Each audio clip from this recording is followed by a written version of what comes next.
Now? It's the song was still going for me. Were you guys done already? God, I hate this computer. No, Welcome everybody. The song. Oh, the song has black screen to give you time to pop into the next segment. So yeah, there's I was like just gonna start it ends talking. and then it's just black for everybody. Right. Oh, you should. But Are you going to start? I like that now? black part. I was thinking about like talking. We'll try that next week. Thanks, buddy. And welcome everybody to the do that Humpty Dump, Humpty Dump edition of the Sporking News Podcast, Humpty Dump edition. God, I hate myself. I'd like to welcome everybody tonight. We have Sam once again. Sam is a new fifth waiver with YouTube, but you guys all know him from Twitter and in the chat. Sam, say hello. Hello, everyone. Good to see you all. And what's the name of your channel, Sam? It's just my name, pretty much. Very creative. Not very creative. Yeah, I grant you. But yeah, it's nice to. I'm pretty sure I'm meeting some of you for the first time, so it's nice to meet you all. Thank you, sir. Thank you for being here again. It's Thursday morning for him. He is in the future. Next to him, though, we have the hair of the Fandom Menace, Culture Casino. Well, hello, everybody. It's Culture Casino. Well, you can't see me right now because Scott's computer will explode. So you will get an icon only for this show. I am one half of the Hair Menace. The other half is Ord's Board. Although it looks like we've got some up and coming YouTubers with some hair that might be joining us in the Hair Menace. We might have our own group of dudes with long hair.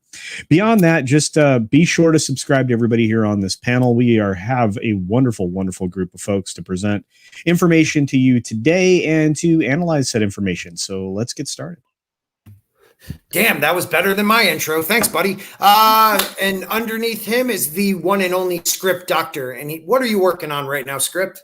I am trying to get my final Star Trek Discovery review done before midnight tonight, my time, so I can have it up in the early morning. And then I don't even get a respite. I then have to jump right into episode 3 because it'll have aired by then. You know what? Perfection takes time, sir. And you're perfect just the way you are.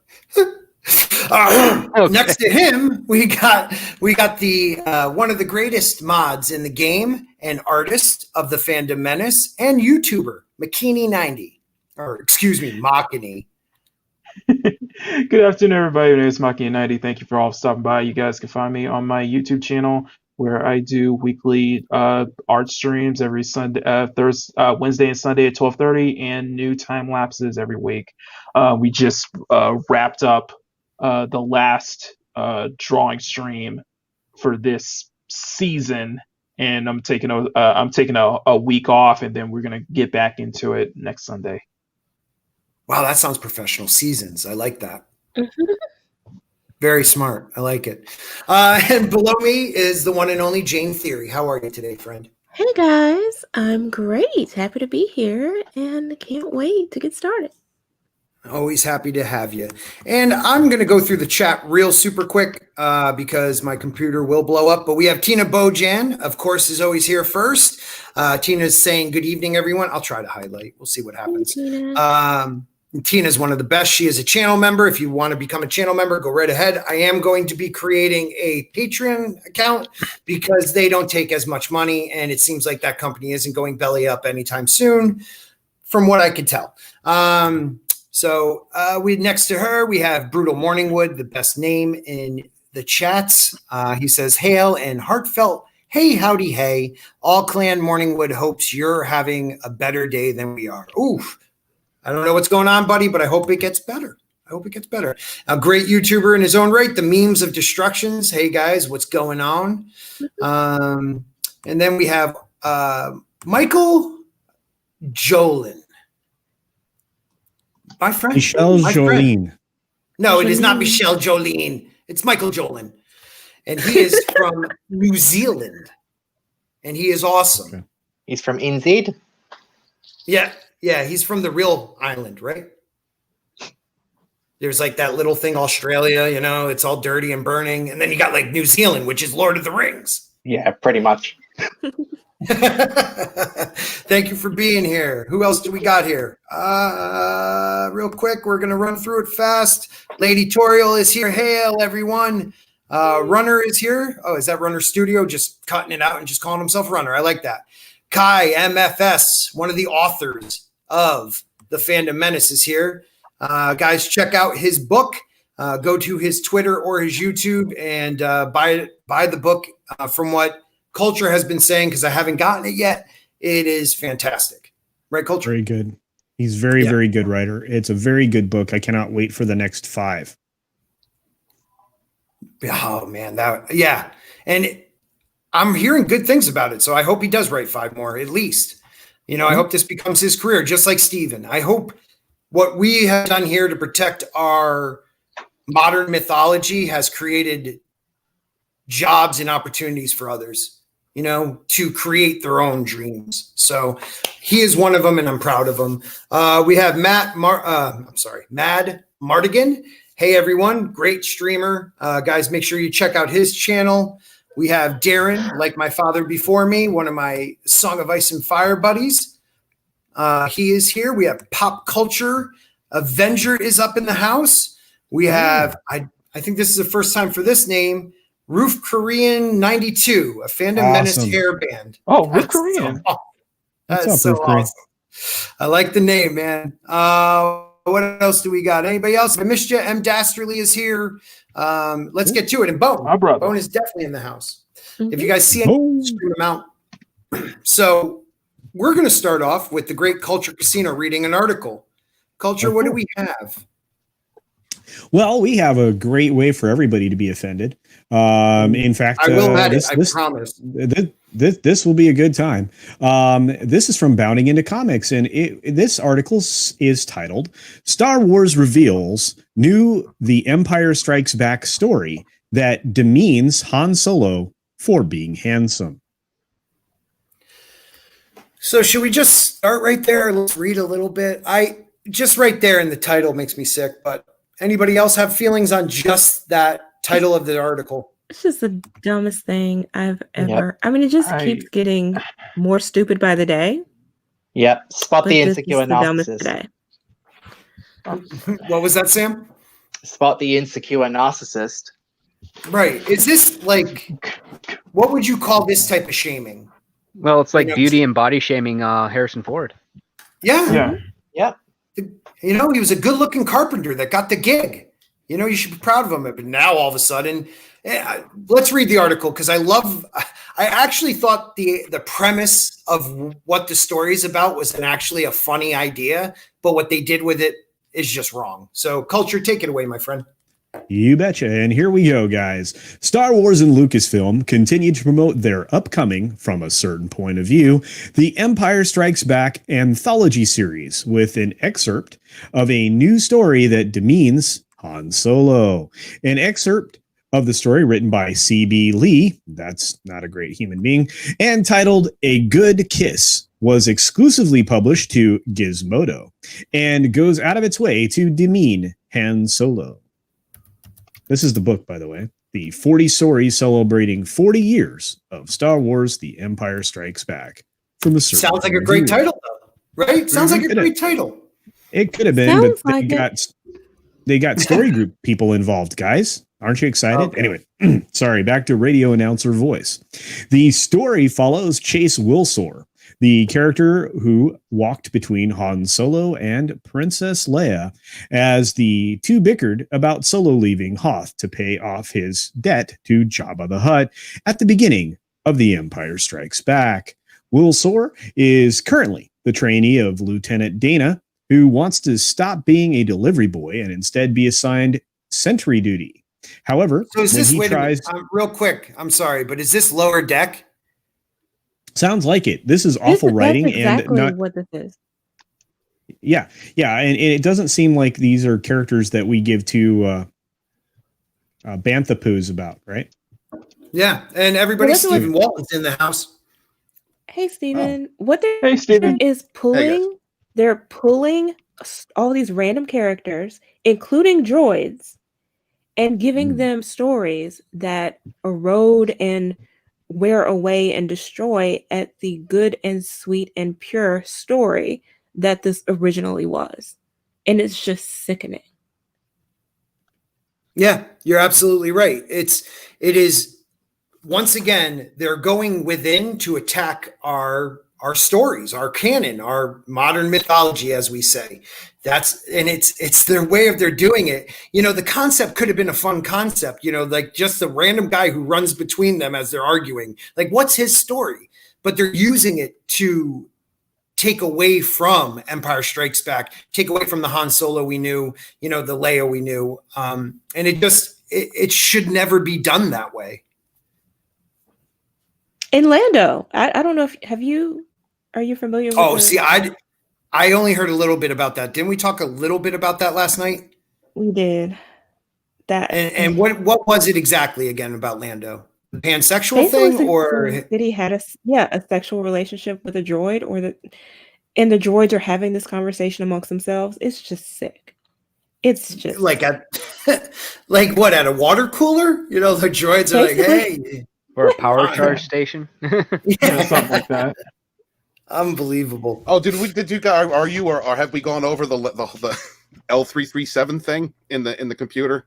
No, we haven't touched on that. Okay, I'll leave it alone because I don't want to. No. We'll bring it up. We'll bring it up towards the end. She just said something about that. This article's a little bit different, Steven. This is about the guy who ran in between Han and Leia when they were arguing on Hoth in the hallway. We find that he's non-binary and. Oh yeah, just wait. Tauntaun? Okay, all right. Oh, just wait. Yeah, this one is worse. Yeah, this is worse. Go on, Culture.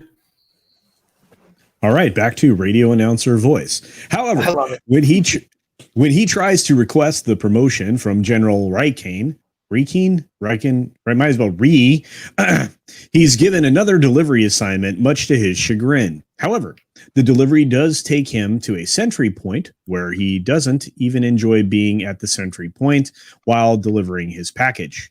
That's a weird way to say that. Yeah. Lee writes, Chase grabs the other crate, his eyes stinging in the cold wind. He can't even enjoy being out there at the sentry point, being able to see the sky and the sunshine. Ice and snow stretch out into the endless horizon. Nothing on the tundra. Everything swaths off the same off-white, white and gray and blue unrelenting ice. That is awful writing, and my pronunciation was poor, but that writing is terrible. Well, that's not how you use swaths. Yeah, I mean, yeah, right. Yeah, no, it's like I didn't want to go there. Anyway, continuing. Not only does Will Soar not enjoy being at the good God, how many? Not only does Will Soar not enjoy being at the sentry point, but it's revealed he's more than likely incompetent at sentry duty, and is thus why he's been assigned delivery jobs. You've got to be kidding me! Who wants to read this garbage? Right. And the worst part is it's once again a character who wants to be a sentry, but then finds out he just doesn't want to do anything. He doesn't want to do anything. Doesn't want to be a delivery guy. Doesn't care to be in the sentry area. Like, it's ridiculous. Where is this story going? Okay. He wants the title, but not the responsibility. But he gets a participation award. And my real question is, does he have pronouns in his bio? Just wait. Okay. All right. I'm waiting. One of the sentries comments, is it true Will Soar tripped over his own feet during weapons training and destroyed 3 barracks?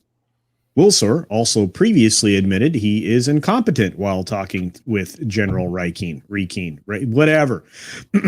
I know that I'm not good with weapons, sir, or hand-eye coordination, or fighting, or any of that really, but I could take shifts on sentry duty. After hearing the sentry's comments, Will Soar continues his delivery mission with another member of the Rebel Alliance, apparently joining him. This character, named Jordan, appears out of nowhere, and it's revealed Will Soar has a crush on him. Of course. Oh, Jesus Christ. I don't give a shit. So you're an incompetent gay dude? You can't even get laid? You can't even get the gays in? Right. Right now. All of this happening on a Rebel base. They're infighting. This makes no freaking sense. It makes sense, Jane. God. How are they going to relieve themselves if they're not plugging each other's buttholes? How are they going to release their stress? They're being chased by galactic murderers. They need butt sex. What are they I putting have a the Empire suggestion, for if they Steven. can't go into their orgies, right? Oh, sweet Jesus. That's right. Steven, I have a suggestion for that, though. It's called Walton's Best Brew. So You're not going to find that in the back of the tank. Oh my God. Good. Bikini, do you have anything? Bikini, you're groaning. So do you have anything? Yeah, I have a question. Oh boy. Why the hell are we still in the original trilogy? Why are we still messing with the original trilogy? Why is it that you can't... Hold on a second. No, wait, let me finish, Steven. Why is it that you are incapable of creating new stories that are away from the original trilogy? Why do you keep coming back to the original trilogy? I keep asking that because that's what keeps going in the back of my mind with every new project and everything we're seeing coming out of Lucasfilm nowadays, because you can't create anything new. Because they haven't destroyed. Yeah, go, Steven. Go. Because Macany, because we see what happens when they create their own Because garbage. of the wonderful things he does. Garbage. It's awful. They can't create their own. Nobody wants this crap. What the whole thing about these people, these fucking SJWs, is that they have to infect things that have been proven successful because their own rhetoric and garbage does not work. It does not sell. Nobody outside of a crazy, stupid minority of toxic assholes on Twitter who don't even know what their own fucking pronouns are. Those are the only people that give a goddamn shit about their stupid rhetoric. So they project themselves. They attach themselves onto already existing properties. And then they pervert these modern mythologies because they think they're sticking it to the man. That's why they do it. The only people that's going to give a shit about this is a fucking bunch of goddamn Raylos they're already done stalking Adam Driver and Daisy Ridley because they ain't going to get what they want, a bunch of freaking creeps. These motherfuckers just sit around, incompetent writers. They had to get 40 of them to come together to write this damn thing because they all sit around a table and think about butt sex. Steven, let me insert something to that. The insert was the wrong word to use. He's going to insert it. The wrong word to use. I know. No, let me. So, let's see. You can't. Let's see. The fan base that you've shunned away, that you've dismantled, the fan base that you've basically demonized, isn't coming back. The audience that you're trying to appeal to is not. It is having very little to no interest in this, and they're only supporting it just to get virtue signal points, or as Tug would say, the digital patbacks on Twitter. So what else is there? Oh, that's right. You're trying to indoctrinate children, a new generation. You're trying to get the new generation into this by completely erasing everything that the older generation of Star Wars has seen. Of course. However, that's not going to work because the new kids that you're trying to get into, they're going to find out what the older Star Wars stuff was, and you can't take that away, whether you like it or not. I don't know if I agree with that. I have friends who are casual Star Wars fans, and their kids love the sequel movies, and they like the old movies too. But the sequel movies are a more modern visual thing, and kids nowadays are all about the visual. Yeah, like that lightning looked awesome. It made no freaking sense that he was even there. But they like what it looks like. Yeah, and see, here's the thing. That's where the flaw is, because it's discussed on the Dark Council last night. The sequel trilogy, and mainly a lot of Disney stuff, is not going to age well. No, it's not going to age well. Which is somewhat ironic, given that, I mean, the thinking seems to be that the original material, I mean, with anything really, but that the original material is problematic and is in some way in need of fixing. And when you consider that none of this will age well, it's like, well, there's probably something to be said for that, don't you think? Well, kids are still falling in love, Steven. Kids are still falling in love with the movie that was made in 1977. The missing piece here, Sam, is that these people don't care. First off, these weirdos. Of course not. It's all about ideology to them. They don't care about making money. They don't care about surviving the franchise. They don't care about continuing good tradition of creating good entertainment for everyone. They're there to press an ideology. They're there exactly, and it shows. It shows that they don't care. I mean, look at this bloody character, for God's sake. He doesn't care about anything, and as a result, we don't care either. He's going to be with that. It gets worse, guys. it gets worse. We're gonna. What pisses me off about it is that they're tearing apart these stories. That's the thing. Just leave it alone. I don't care what you do with your sequels. I don't care what you do with all the other trash that you come up with. But just leave these stories alone. Just forget they exist. Just forget they exist. That's what you want anyway. Jayne, this is a direct FU to every person in the chat, every person on this panel. This is why they're doing this. This is up yours. We're going to do it. You don't want this? Oh, that's the first thing we're going to do is we're going to talk about butt sex all over the place on all these. But the thing is, it doesn't. But here's the thing, Steven. It doesn't make you mature. It doesn't make you good writers. It doesn't make you good at anything. It makes you good. No. It just shows that you're incapable of not only creating anything new, but creating anything that's actually competent. Right, because I'm coming out with that people are just going to give it. I'm coming out with a new book called Justina and the Our Sister Knots, and Sandra's Odyssey, and A Time to Fry. What else can I do? I want to take every classic literal thing we have. Romeo and Steve, I want to change it all. I don't want it to be what it was.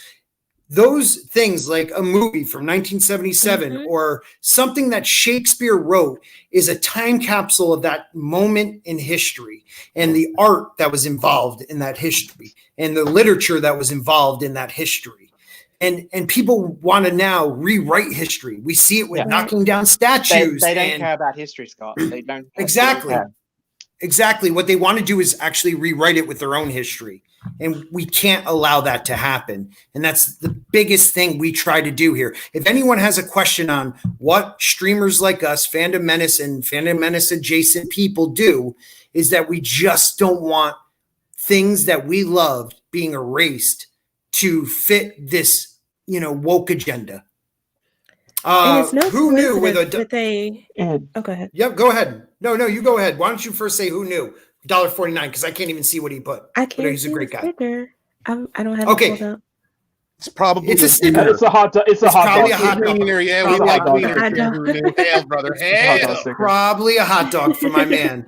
And I got a couple more, so let's just do those right quick. Okay. We have the great Lady Tauriel, who I adore. She is awesome on my Monday night streams for the Song of Ice and Fires. Jayne is with us on that, and Christie and Stig, Stannis Baratheon Kenobi. But Lady Tauriel for $5. Thank you so much. You're a channel member. I appreciate everything you guys do. Ruining Star Wars, R-rated Lord of the Rings, all-female Avengers. People in Hollywood are all out of their minds. She's absolutely right. Now, see, something like a female Avenger crew or something. We're doing a movie like a female-centric Avenger. That if I didn't already understand the intent behind it, I'd be like, okay, let's see what it's like. The ability. There's a good way of doing it. The way they did it in that Avengers movie was terrible. In a battle with hundreds of thousands of warriors, all of a sudden, all the women ended up in the same spot. Well, how did all these people didn't even know each other? Why? The last episode of The Boys. Power. They were all on their period. Their cycles were in sync, and they were drawn in. That's what Hollywood thinks women behave like. Well, they were all menstruating, and they all came together at the same cycle. That's what happened. Real quick. No, McKinney, real quick. What I was trying to say, I love you guys for being the way you are. This was what they did right in the final episode of The Boys this year.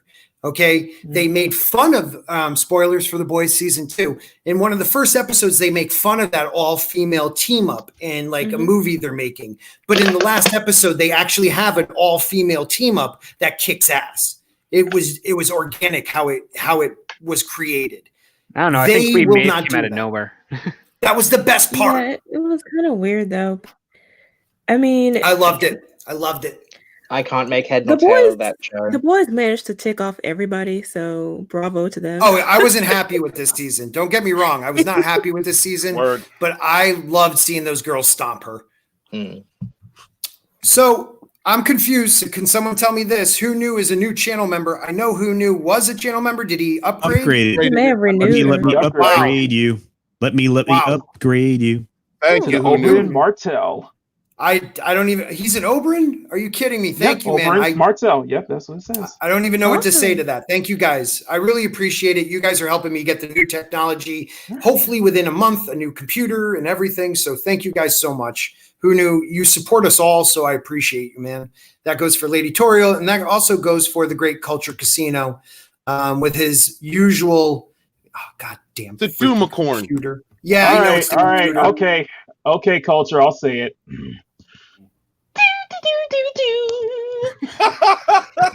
Thank you, McKinney. Appreciate that. What just happened there? I'm so confused and aroused. What just got happened? some helium in. I could get a weird chubby. If you've watched Mary Mayhem's like streams, Of that's course. what she says whenever she gets the Doomacorn sticker. That's what she says. Hail, Oh, Mary nice. Mayhem. Yes, of Damn. course. That's hilarious. All right, Culture. Why don't we read some more of this article? Okay, you guys are done talking about it because Well, no, because I think we need to hear more context. Okay, yes. Let's be quiet for. We need more context. Absolutely. More context. Define context. Wilsor awkwardly exits the conversation and continues his delivery where he runs into Han Solo and Princess Leia bickering after Solo announced he would be returning to Jabba the Hutt to pay off his debt after he had an encounter with a bounty hunter on Ord Mandel. As he approaches Solo and Leia, Lee writes, Captain Solo leans closer and every centimeter of his handsome face annoys Chase to no end. Why? Because he can't have Han Solo. He has to have that Jordan guy. Yeah, he's going to take second This best. is I can't butt slam the captain of the Millennium stupid. Falcon. But So I'm no. going to try and brown eye this other guy. Heteronormative cis male has no interest in my booty. That's basically what It's It's like, just you know, it's no coincidence that they chose to target him for this. That's the thing. This is Right. The Empire Strikes Back is really a Han Solo film. It's his evolution. It's his bonding and demonstrating his willingness to sacrifice for Luke and Leia, and we see their bond For love. strengthened. It's their love for each other, and I cannot believe the audacity of these people Really? Right. Jane? to attack him. I just No, I- she I- could believe it. She could believe it, Oh. Stephen. She could believe it. I- What I can't believe. Go ahead, buddy. I completely Jesus. understand why. Because these, first off, they attach themselves to something successful and beloved. Secondly, because they want to F you to all the fans who didn't like their garbage sequel trilogy and all the garbage that's coming after, with the exception of Rogue One. That was okay. They didn't like any of I their was a fan. garbage. They also, like I said, these are Kathleen Kennedy hires. These are the people that I will show you in the Phantom Menace Volume 1 and 2. In Volume 2, these are the people that were hired, not because of their creativity, not because of their talent, but because they thought a certain way. And they're so insulted. They're swarming around Kathleen Kennedy to protect her by pushing this and attacking the fans. All woke entertainment is attacking your audience. That's all this is. This isn't to make money. They know they're not going to make money on this. They're getting a paycheck for it, but they're not going to help they're not going to help this franchise thrive. This is all about vengeance. This is all about trying to shape culture. This is all about this. This literally is pandering to a toxic small minority of mentally ill people. That's all this is. Okay, I'm done. and for a it's minute. them. Absolutely. It's them. This is their voice. As they're And watching let's this not forget film, they're let's not inserting forget the themselves moral into it. blackmail element. Yeah. Say that again, Sam. The moral blackmail element. The idea that if you don't like this, you're a horrible person. Yeah. Right. Absolutely. Um, Bikini? this is like, Karen Pride. this I love Karen Pride. normally I shouldn't be surprised about this, but the thought that they're doing this to Han Solo, the thought that they're going after Han Solo like this, the way they're going after Luke Skywalker is pissing me off, honestly, because it's not enough that you turned Han Solo into a deadbeat dad in Right. The Force Awakens, Exactly. and then this shit. Sorry. And then, if people don't realize it too, if you don't realize it in the last one, whatever that one was called, Palpatine's movie, in the last sequel movie, that's not Han Solo coming back. That is Leia projecting what her son needs to see as of Han Solo. So he doesn't even get the redemption he should get as, you know, because he can't be a Force ghost. So she has to, as the woman has to give him the redemption. Yeah, so it wasn't even him redeeming himself. One question. There's one thing I got to ask everybody in the chat. If you're as pissed off about this as we are, and I can imagine that you are because you're here, would you please share a link to this stream to fucking Bob Iger and every asshole on Twitter or on social media that has any place of relevance, any control in Disney for us? Could you just link this to them, please? Because they need to hear this. They don't hear this in their offices. They don't hear this in their boardrooms. All they hear is an echo chamber of these weirdos saying, "Oh, they're just gonna love this. It's all about diversity and inclusion." And this is awful. This is awful disrespect to our modern myths. Could you please just go out on social media and just link this stream to them? Thank you. Yeah, maybe not to Pablo though, because he's kind of blocks. Link them, link them, man. I am so sick and tired of, if you do not like this crappy story, it's because you're a terrible person, like Sam's saying. It's ridiculous that we cannot defend our canon because, oh, it's only make believe. Well, no. Well, that's this brought generations together. Go ahead. If any one of us defends ourselves, that's just evidence of another moral shortcoming. Exactly. But the fact that they would project onto these random characters their own hatred for this franchise, that's the part I just can't get past. Wow. That's you know what, you know what, they're right. It is make believe, just like their pronouns, just like their faux attempts at trying to virtue signal. It's all make believe. No, that's a valid point, man. That's a valid point. And you know, just because I try to use people's pronouns because I try to respect people, but if I slip up, I shouldn't, be canceled for that. That is ridiculous. Mm-hmm. But then on the flip side, we're supposed to just accept when they change something we love and we see as written in stone. These movies are written in stone. The only person who could tweak with it and still pisses off the fandom, but we still understand it, is George, because he wants to put, some weird new animal walking through the scene. But Culture, you have anything to say on this? And also maybe we could read some more, but do you have anything? You haven't chimed in. Well, no, I mean, my chiming in is essentially to say this is a giant piece of crap. Whoever the writer is probably, this is the problem now. This is why writing sucks so badly.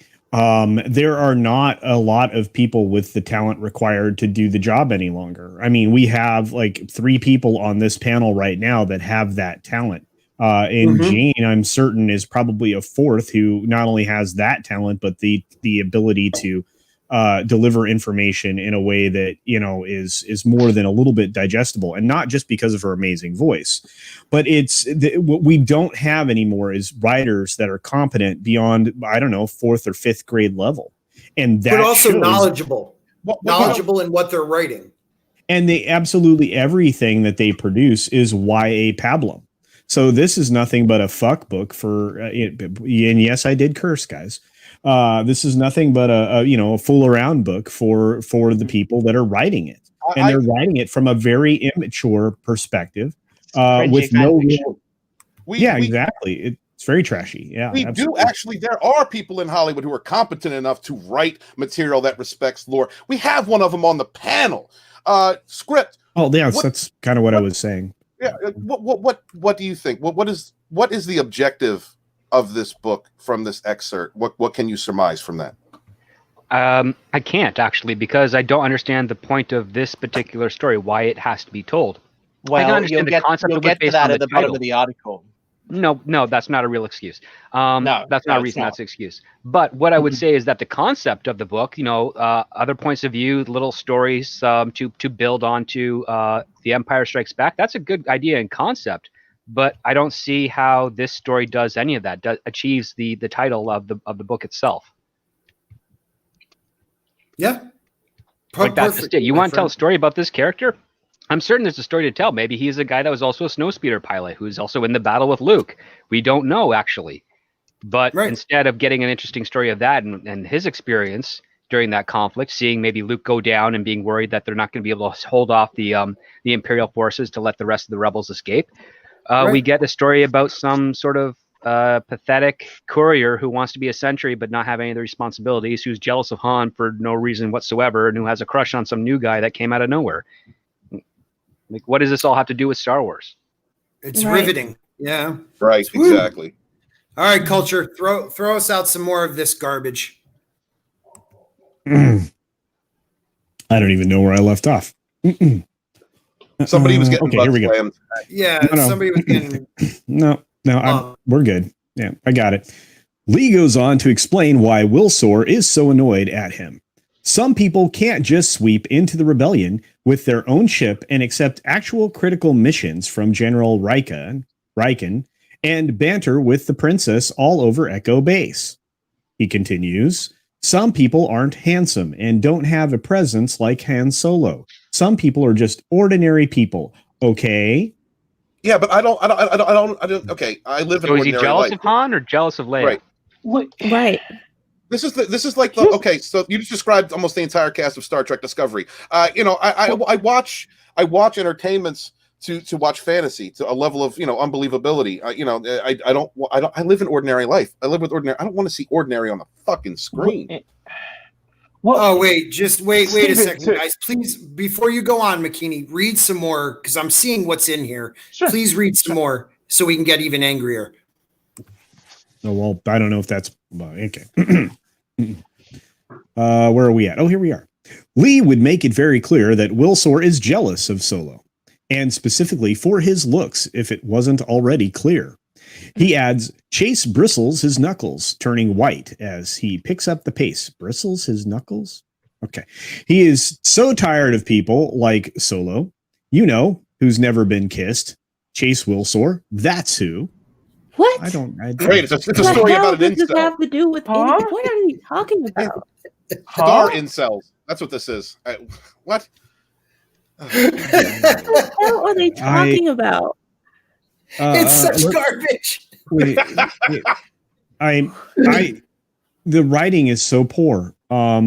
It's like my niece can do it, or my daughter. She's 6. Chase or your dog.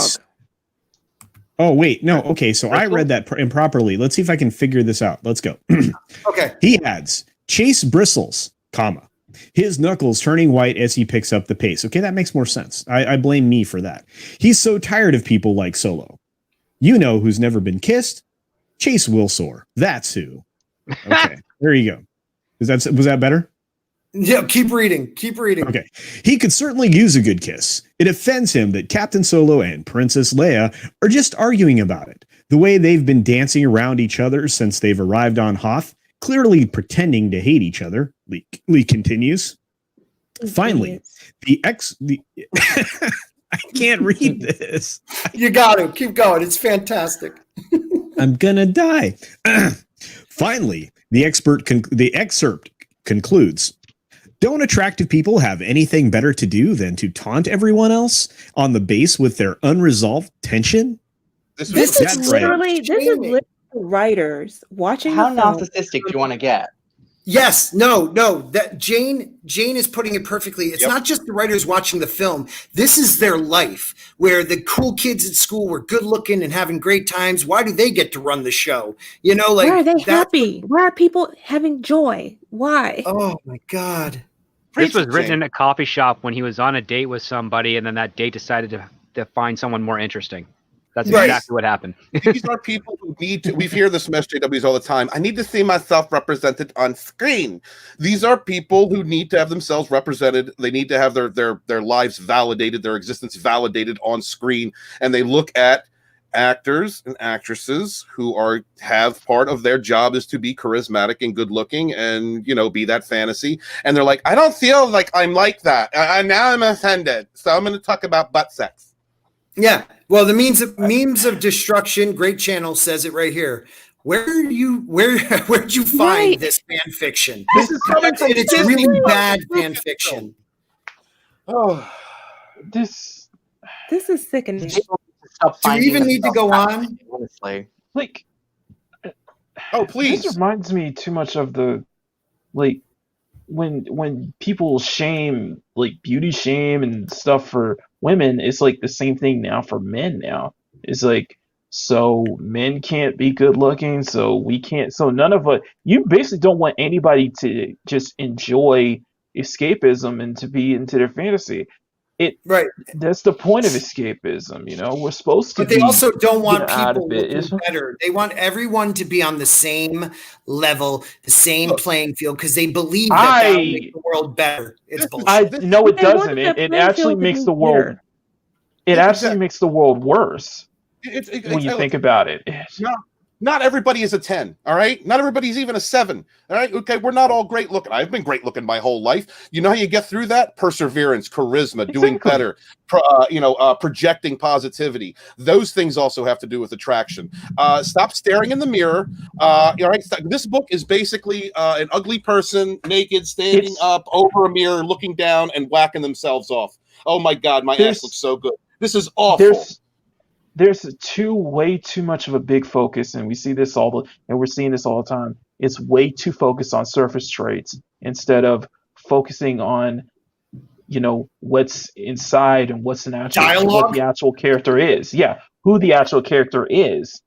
We're looking way too much. And it can be serious, but they're looking way too much into Game of Thrones season 8. Just put it like that. There was more walking and staring and pouting than there was dialogue.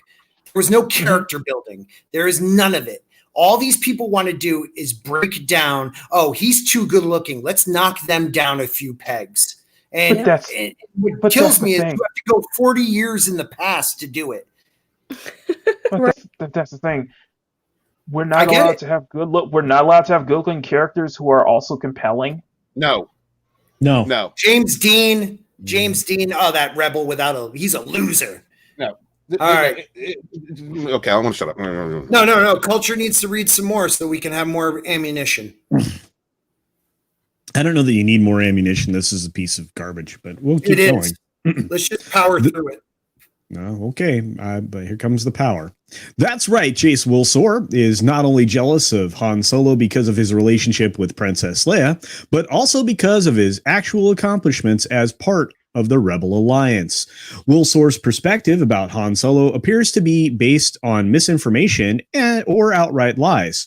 My guess is this is just Disney doing their best to continue to tear down the characters of the original trilogy. Solo is actually hired by Obi-Wan Kenobi and Luke Skywalker to transport them to Alderaan. However, by the time they arrive in Alderaan space, the Death Star has already destroyed the planet, and Imperial forces have identified the Millennium Falcon as the ship that blasted out of Mos Eisley spaceport. The ship is impounded, but Solo and company are able to evade capture by hiding in his smuggling bays and ambushing a number of stormtroopers inspecting the ship. While trying to find a way to deactivate the Death Star's tractor beam and escape the ship, they rescue... We all know this story. Can we jump ahead? Princess Leia rescued them, you misogynist. Yeah, she did. No. Yes, she did. She rescued them. I don't believe no, she did to a point. Leia did as soon as they got her out. To a point, but no, it's What? Luke opened the door. She did the rest. No, dig it. No, I'm not saying it was a team effort. It was a team effort. Princess Leia is a badass character. What they did to her in the sequel trilogy is a travesty. Okay, in promoting his article, start there. Or Willer's perspective. Go ahead, Culture. Well, I was going to do the outline, but that's fine.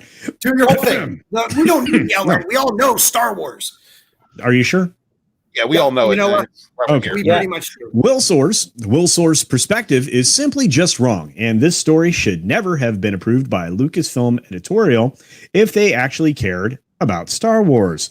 But again, it has nothing to do with Star Wars anymore, and is all about pushing a social agenda, as Gizmodo writer James Whitbrook makes clear. Absolutely. In promoting this article, Whitbrook wrote on Twitter, "I'm very critical of Star Wars approach to queer rep because I love it so much, and for it to disregard who I am over and over always hurt hardest. Eat a bag of dicks." Yes, sorry. A bag of dicks. Not even the whole dick, just tips. I'm sorry. He added, But today, I got to reveal a male queer Star Wars character. No, you didn't. And it's silly, but it means so much to me. You're a freaking weirdo, James. You're a weirdo. Again, Jayne, representing ourselves. We have to be represented in everything. So freaking Don't stupid. forget. Okay. Do you know what movie I wasn't represented in?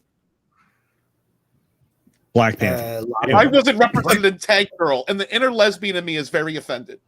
Yeah. Sucker Punch left me out. Yeah.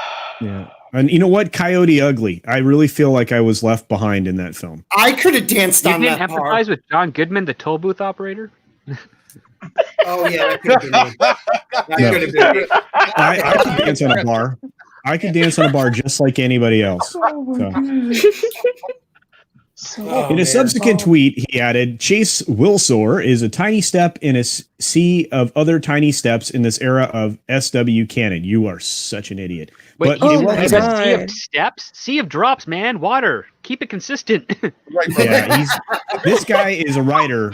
He's also not a writer. This is the problem. You're writing for other writers, but the bad writers are only writing for other bad writers. They are not writing for the rest of humanity. They're only just trying to huff each other's. You know what? I'm done. Why am I reading this? Because it's ridiculous. Thank you to CB Lee for making the GFFA a little more like me, a boy who likes boys and interrupting conversations because I have things to do. So That's you're the dumbest thing I've ever read. Okay. Oh my man God. interrupting. Okay. What? Yeah. What? You know what? Dude. Excuse me, culture. I need to put my dick in this. I got two things. I'm sorry. Go ahead. Go ahead, McKinney. My penis isn't that important. McKinney's having a nervous breakdown. Let him speak. Okay, so the very people who write this are the same people who will call us incels. Yeah, for bringing this up, complaining about this. You're right. A lot. That does say a lot. Sam, what Why do you not think? create your Second own thing, story, and second thing though? is, second thing is. Oh, second thing. Sorry, McKinney. God damn. You go for it, brother. Second thing is, give this story to any person on this chat, or give this story to any person in the chat, and tell me straight in my face that they could take something like that and be able to do it much better than they could. Well, that depends on how big it is. No. Sam, what do you think? That's the thing. Well, I think every cloud has a silver lining, and in this case, it is saying way more about the author than it is about Han Solo. It really is. And this person just truly stated, I want to take your mythology and I want to insert myself in there, and I don't care, because this is the beginning. This is the first step in the sea of life of dropping dew in the woods of time. Hashtag I can't respect this guy because he's a queer baby lover, and I think that's offensive. That is very offensive. It's like this. He tweets it out. I'm surprised he hasn't been canceled. Oh, it's or like, investigated. Yeah, dig it, brother, dig it. It's like this. All right, okay. Listen. All my love to my gay and bi people out there, right? I do not hate you. I do not think down upon you because of who you sleep with. That's not an issue. Understand? I mean, you're a minority. You are. All right. It is what it is. The overwhelming population of the world is heterosexual. And a lot of these entertainments are made by heterosexuals, and they're for a mainly heterosexual audience. Like, that's just is what it is. Has there been gay representation or gay characters in different forms of media? Yes. And I don't mind that. There's an audience for that. It's a minority audience. The problem here is people who are afraid that they're so insecure that they need to project their gayness out to an audience that does not want it. Not only that, but beat them over the head and shame them for not accepting themselves. And what's worse, Steven, is you're not doing this. You're not projecting this on your own characters and stuff. Right. You're projecting this on established characters. You're not creating. That we all know and love. Because when you create media like that, depending on what it is, I'm sure that there is some kind of a story that is written well, that happens to have gay or lesbian or bisexual characters that everyone could enjoy and identify. I myself have watched entertainments that have had great stories. Characters just happen to be gay, and I've really loved the characters and the story and get a great escapist experience out of it. That's not the issue. The issue is taking established canons, established works that have that already have their fan base, and it's not wanting to expand that fan base. It's shaming the fan base, appropriating it instead of creating something toward your minority audience. Just make something yourself for that audience. And also on second thing, this stuff you can try to project that onto everybody here in the States, but that doesn't work in China, as we saw with Rise of Skywalker. Just saying. Well, they won't sell this in China. They won't do it because they're hypocrites. They're hypocrites. Yeah. Fat Steven Seagal beats up Trailblazers for a Canadian $2. 2 Jawas in 1 cup has better writing in the story. Wow. Oh my God. That is disturbingly funny. All right. We're done with this. We're done with this conversation. Okay. Promise. We're moving on. What, Culture, you have something to add? Because you've been I was excited that you were done. I was just making sure you're promising we were done. I'm very excited. Yeah, we are done. We are done. Now, for people in the chat, we're going on to something a little bit about American politics. It's going not to be too long. I feel like the access media, social media are controlled by a certain side, and you should be aware of what is going on. And if we don't get to see it, who else? If I'm not going to show it, who else will? That's the way I feel about things now. So the Great Culture Casino brought this to my attention. If you don't follow James O'Keefe and Project Veritas, please do. They do some great reporting on things. Yeah. And we can play this, I guess, a little piece of it. Well, I don't have that up. I pulled a PNG. Oh, okay, that's fine. That's fine. That's fine. Right before you guys begin, the Memes of Destruction said that I was a part of the Gaydom Menace. I would just like to inform everyone that Ord's Boards is now a fairy godfather, and we're trying to get Culture Casino to also join the fairy godfatherhood. So thank you very much. Oh, Jesus. Fairy gay father. I'm sorry, it's fairy gay father. Thank you. Okay. All right. And that's okay. And that's okay. Are there meetings? You'd have to ask Ords. He is the leader of the Fairy Gay Fathers, so you'll have to contact. If I don't have to go to a meeting, we could talk. I'm not going to commit to something right now. But if there's no meetings, meetings. So Culture, just give us a little heads up on this article. Sure. Yeah. I'll let me break this down real quick, and I know everybody's going to have an opinion. And this is an interesting thing. James O'Keefe is a journalist. He's probably one of the last real journalists out there. Andy Ngo and a handful of others do journalistic work like Tim Pool does, where they actually, go out, source their own stuff. They have a crew of folks that help them source things, and they do a lot of investigation. And Project Veritas is an organization that Mr. James O'Keefe created himself. And they have never, ever lost a lawsuit that I'm aware of when they've been sued. So James O'Keefe started Project Veritas to expose via undercover means people that are doing bad things and that will never get reported on because the mainstream media will ignore them. Now, in this tweet, he posts, "You can try and hide from the authorities, but you can't hide from at Project Veritas.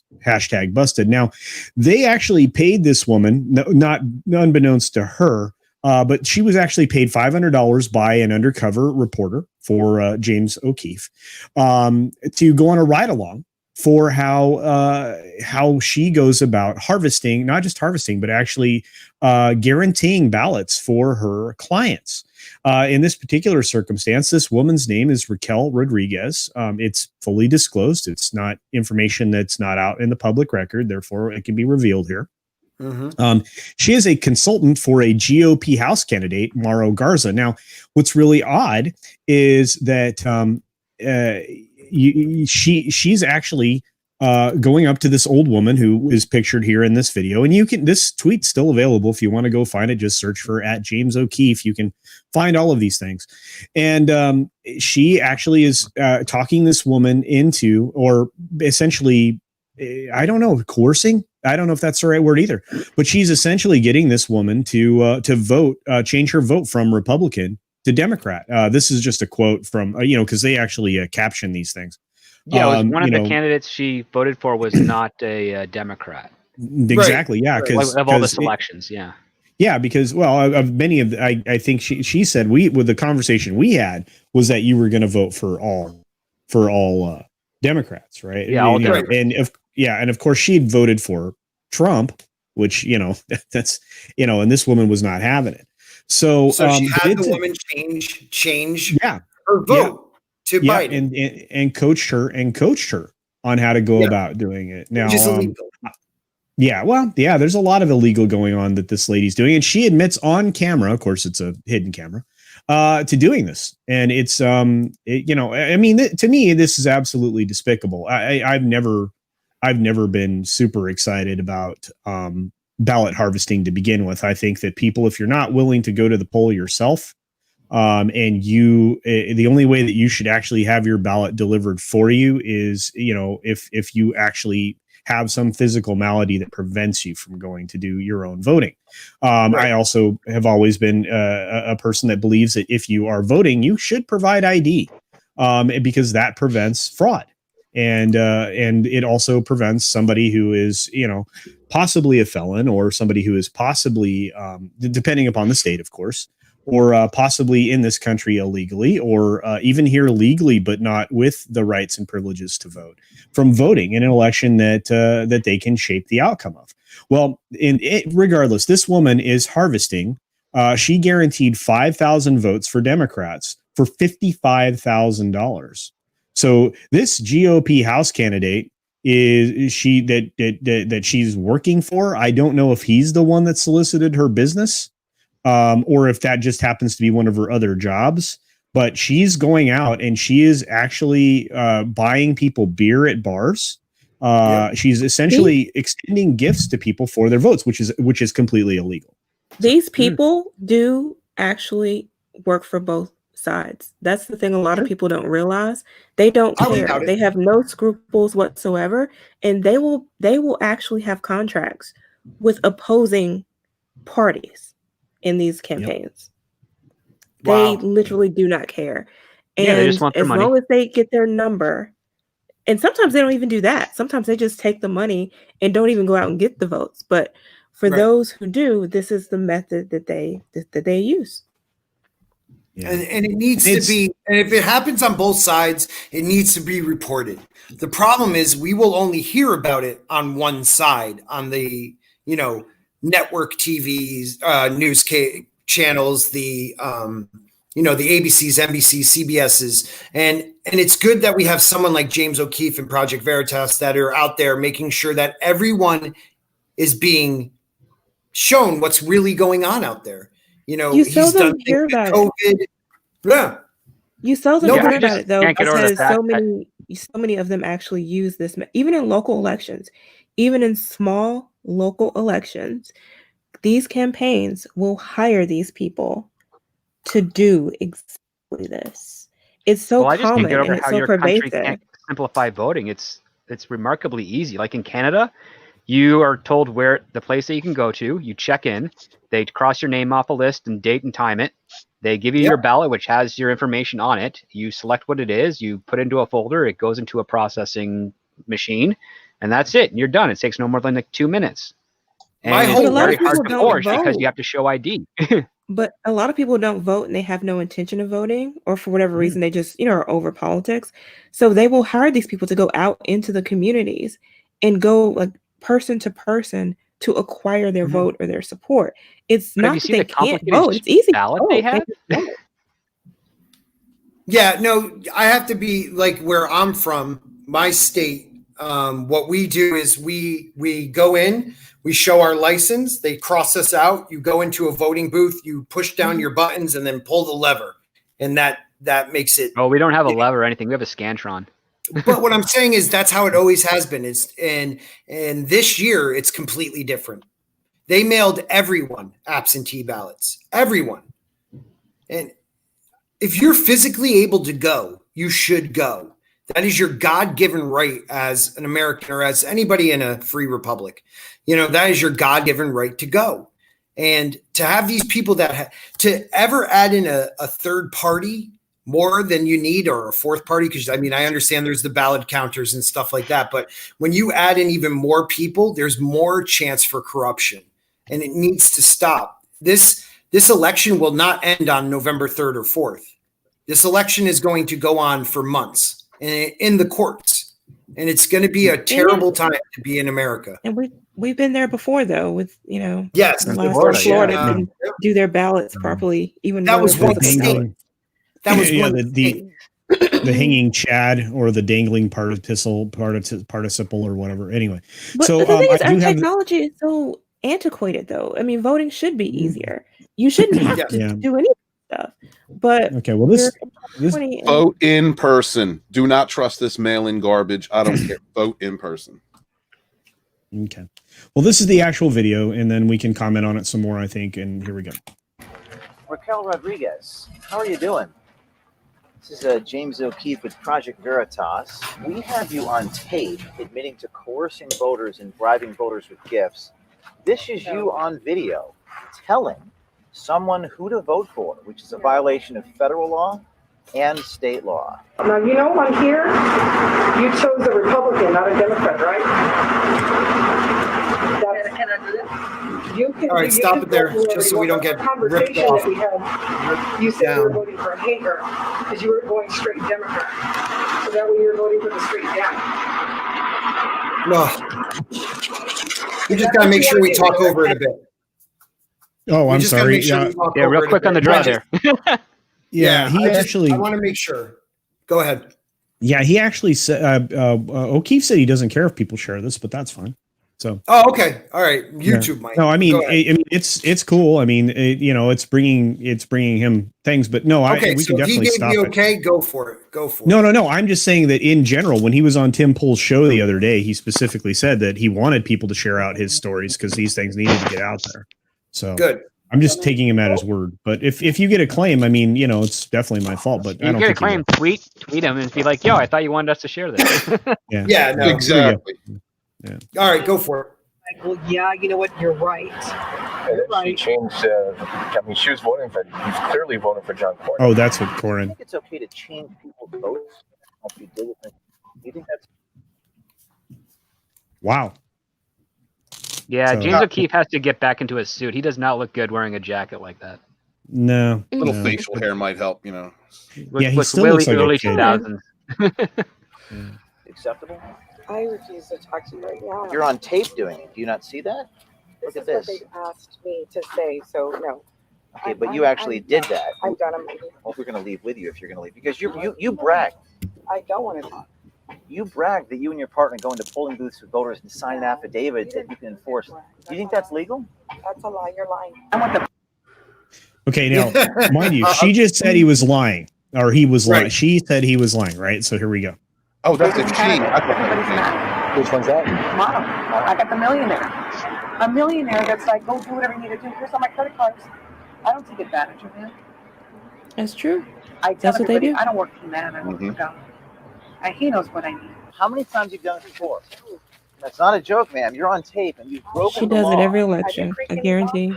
Yep. Yeah, she's bad news. It is what it is. But anyway, so we can go on and on and on. This thing's, we're nearly done. But it's, she's running away. She's running away because she has something to hide. And this is one of those things that really irritates me. And the reason is simple. This is a straight up the reason that this makes me crazy. It's because for years we've been being told that there is no evidence, there's no proof of any of these types of behaviors that would directly influence an election. 5,000 ballots in an election in Texas, that could swing the entire election for the entire country. You don't think that that's significant? No, of course it's significant. Sometimes it comes down to a few hundred votes.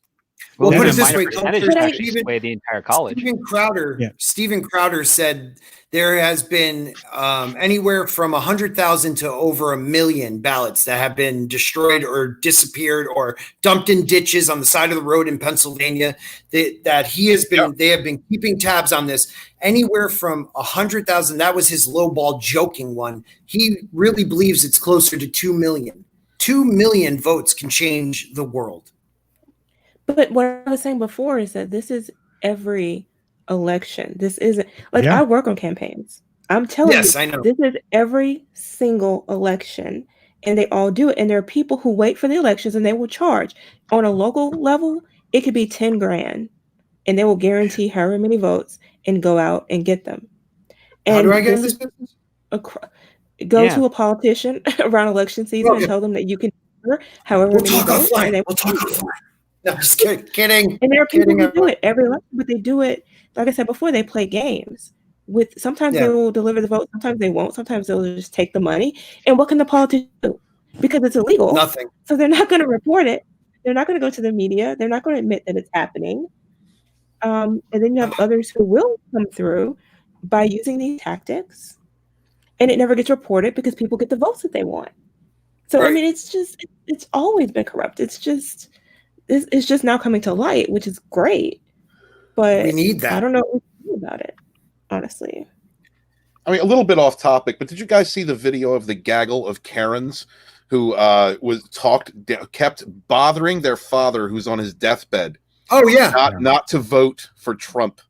They kept bothering him, but yes, a whole gaggle. He had like 7 daughters. The 7 daughters and the wife kept pestering this man on his deathbed until he finally just changed his vote. You know, he's going to die anyway.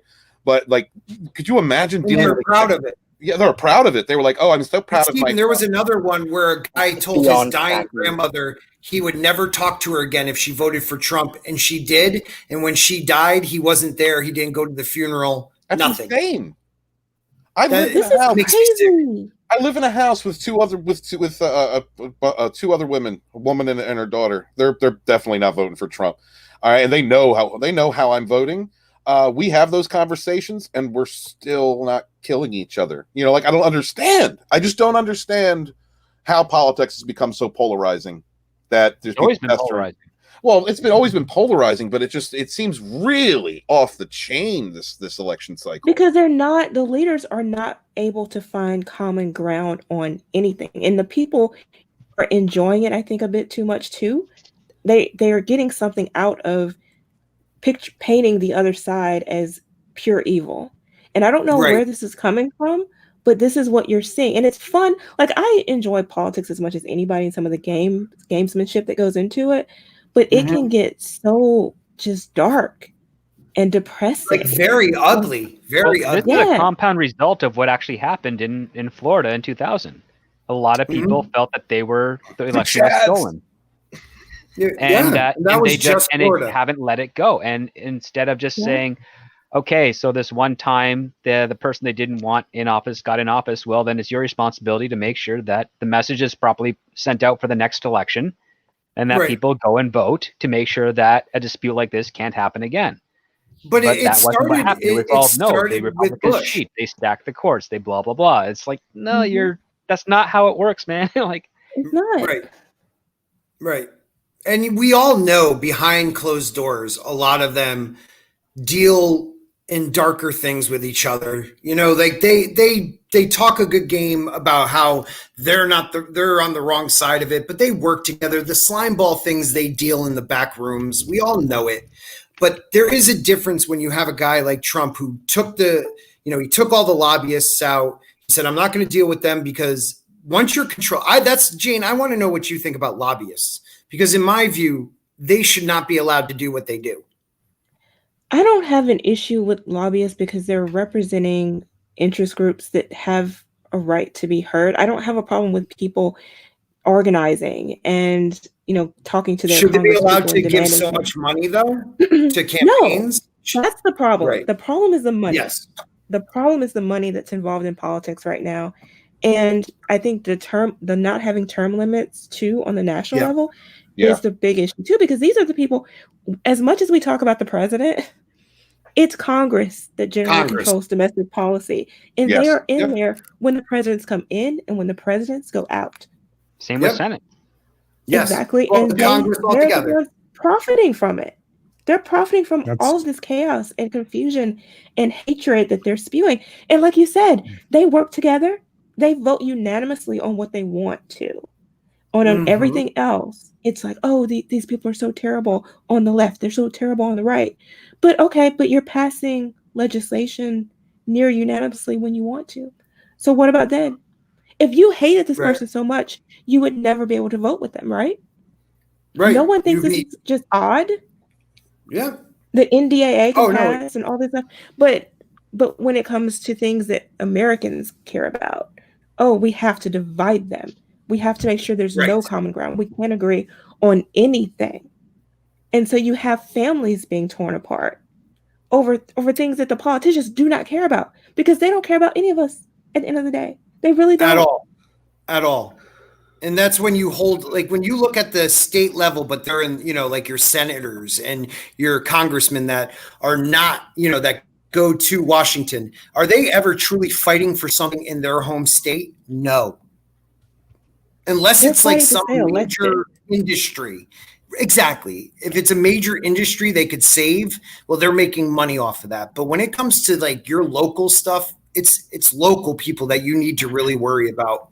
And we're finding out more and more that how important the state level is. Because I'm sorry, the federal government's going to do what they want to do. We could try our best to vote different people in, but because they're in there so long, you can go in with the good intentions, you're coming out a different person.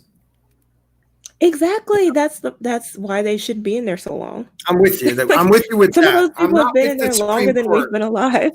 Exactly. I believe the Supreme Court should be for life, but I do agree with the House and the Senate and Congress.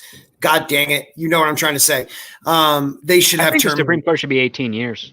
That's 18, because 20 it's years. For life. You can get dementia if you're still in the Supreme Court. Yes, sir. Yes, sir. Well, there has to be valid rules. I mean, you could take people out for competency. It's not easy. Yeah, but then that's up to debate, right? If you just put an age, an actual term limit on it. Yeah, there's a reason though. There's a reason there's no term limit. There's a reason where these people are supposed to see. Okay, Congress creates the law. They interpret it. And if they feel like they owe anything to a congressman, and I understand more and more we see that they have that connection, but you go back, these people, when they became Supreme Court justice, it was supposed to dissolve the rest of it. Their beliefs were their beliefs, and the reading of the Constitution, how they perceive it's supposed to be read and written, that's what they do. And if you put term limits on it, well, then they have to worry about what they're doing after that. Right. And they're going to do great jobs like these senators do. Go ahead. I'm sorry. The justices have been pretty good about that too. I mean, that's why people get so surprised when someone appointed by a Republican or a Democrat does something different. I think that when they're there and amongst themselves, they're looking at each case the way we expect them to. But these people in the House and Senate, at some point, they become entirely out for themselves. And they have to create this enemy in order to keep themselves in power. It has to be this thing where you can't vote for the other side because they're pure evil. And then that allows you to get off the hook for what you've done. And you get to stay in power again because you've made them out to be terrible. Yet people just don't see it enough. And we just get caught in the cycle. They're numb to it. We all know it's happening. It happens all around the world. Canada, England, everywhere. It happens everywhere. Asia. It happens everywhere where there is a democracy or a republic that, communism, dictatorships, fascism, they could be just more upfront about it. In a republic, if these people are in for, 50 years in the Senate, you have power that no president can touch. Absolutely. You know what I mean? You are so plugged in. You are so corrupt by that point. You've had to deal with so many different millionaires and special interests that want to give you soft money to vote there. You're a puppet. You know what I mean? Like after a certain amount of time, you're just a puppet. That's all you are. And that is my biggest argument against limitless terms. in Congress. It's got to right. Congress, I'm with you. It's got to stop. Well, also on the Senate side, you have to remember, like Mitch McConnell's been in there for like what, 30 years? Yeah, when I say Congress, I mean the House and the House Senate. and the Senate. Yeah, that's what the Congress is. I know you're Canadian, so it's hard to know. But Congress is they're two separate entities that have to check each other. I mean, that's what they are. But Congress is considered the House and the Senate. Yeah. Even though I understand, because the House, they call them congressmen, but when you say the Congress, you're talking about both the House, both the Senate. That's the terminology we use. I don't know why we call them congressmen when they're in the House, but we do. But the word Americans, Congress, we need more. Yeah, we're idiots. Yeah, because you're supposed to have those three branches, and you're supposed to have those three checks and balances. But if you consolidate two of them into one, it gets very confusing. Yes. I understand, script. Well, there's it's a part of the system, and like you were mentioning last night, we were on a stream, and you were in the chat on Comics Division, and we were talking about the I forget the name of the lady that was from another province who. Oh yeah, the other YouTuber, yes. Yeah, and she had to come to the United States to get an operation because her province's system is different than yours. Like, that's confusing to me. That's almost like you have separate countries in Canada. Well, we have a federal law with regards to healthcare, and it's enacted based on a provincial level. So basically, it's kind of like state healthcare. Like, each state has its own healthcare, except the state has to be responsible for how it's implemented and how the money's spent. Mm-hmm. In Canada, by the time I learned of her issue, she had already closed her DM, so I couldn't tell her all the things that she could have done quickly to get that affected. She, I guess, had already received an option and made her decision, and that's fine. I hope her father is doing well as a result of it.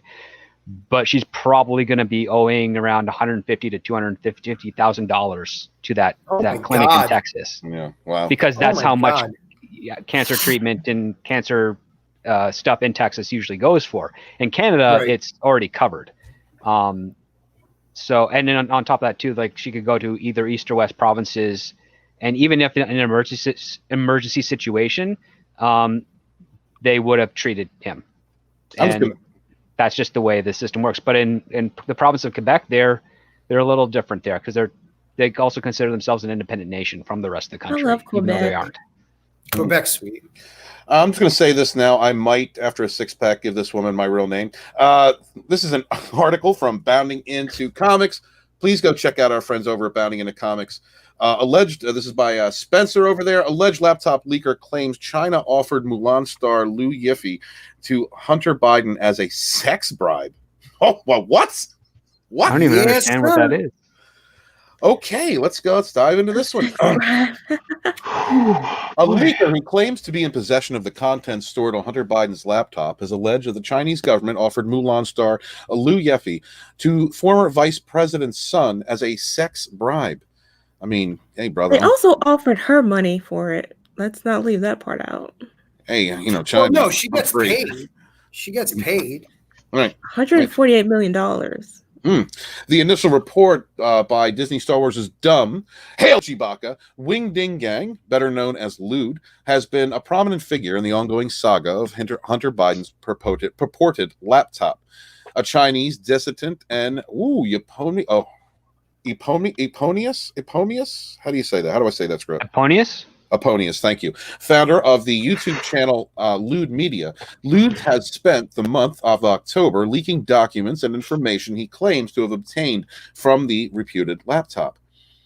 So let's make sure this, because I don't know if he says it in the article. We cannot confirm this or deny it, but the information is what we're reading from Bounding Into Comics, and this guy says it is, but we can't confirm it or deny it, so YouTube, please be nice to us. Absolutely, even though I live in Delaware, and we are all talking about this. In October 26th, in the October 26th video, while discussing an image allegedly taken from a CCP hidden camera depicting Hunter Biden smoking crack cocaine, Lude asserted that the image also depicted another person lighting the crack for him. Now, who is this somebody? Lighting crack for him? Yeah. Wait a minute. She's lighting the pipe. Sometimes you need help lighting that pipe, after it's been a big, if it's a big rock, You know, so Yeah. you know, it's, your hands get a little the shaky. first 4 or 5 you can do on your So- own, but then now once you get to 6 and 7, you need help. yeah, you know. So yeah. I thought celebrities did the thing where they poured it out on the table and lined it and smoked. They don't do that anymore. Oh, you mean Wait, cocaine? What? Yeah, no, that's they cocaine. still Okay, do that. Cocaine's a rock. Yeah, you Crack gotta cocaine's cook a rock that you Yeah, smoke. you got to cook it, you know, purify it. Now, who is Spoon? Forget it. Okay, go ahead. Now, who is the somebody? Lude asked rhetorically. Surprisingly, she's Liu Yefei, the actress who played Mulan. What? Now, if this is true, that's a hell of That's a crazy. tie-in, man. That's crazy. What's going on? How at could Disney? he tell it was her? She Well- very specific fingertips. But let's just say if this is real, culture, you might know about this too.